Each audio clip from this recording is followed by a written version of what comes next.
pason kokomoy no diti Kopongozuban Hontong Kamatan i Osbon do KSS diti Timpu Mikot ipabusan di Datu Jipanus Malupun kemudian ko Presiden KSS kopi persen di dia Datu Kau biarkan apa?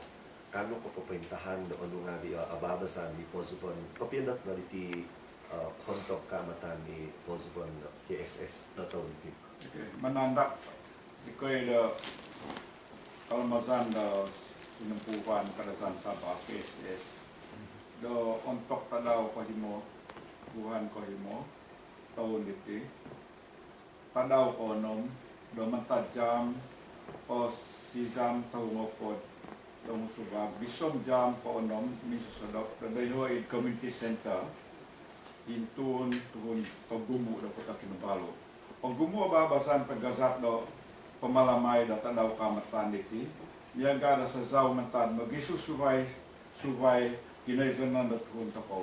Pibayan sumazaw magagong. Kibana gida pibayan mo bos kadazan daon da sanak choir da sanak kadazan. Suway mentan diho kibana gi kapanang katahuadan puma di kadazan tomotuo. Tun sikaw mentok di da sanak do SPM di taon nakatahib.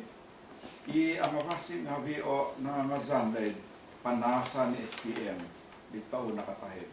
Iti na po nga isanan pangunsub di ho do mungaput tayhaan dahil university pamansan do insanta daw da kano iji ho maninda di pagunta ko Sabah o Malaysia. Kiba na gida kapangan Hozo Kamatan o paghapan sumazaw do omipung kuma di tambuhoy ngabi.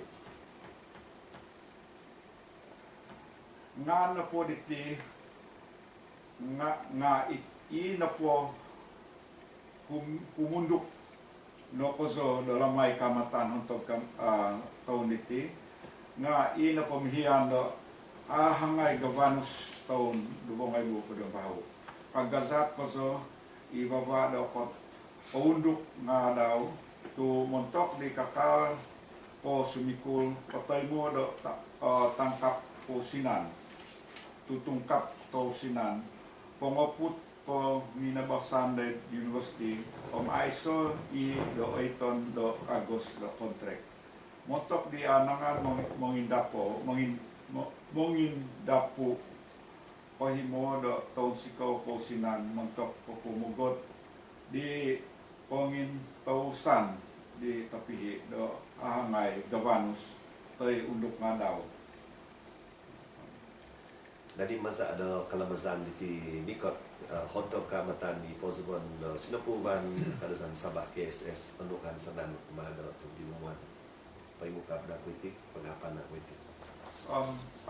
Kansanan ko na po nga hobi da ginumo do Ongo do kiva do pengusuban da gaila mai tadaw kamatan iti do kotindapo da siho do sengyan si kay niti panaw do program da gay. Tadi supaya mentada po do KSS ino kansanan da gay ipay tambuhoy do mga pa do tourist nga mukay kot da nga they are always welcome nagila ya. Patawada.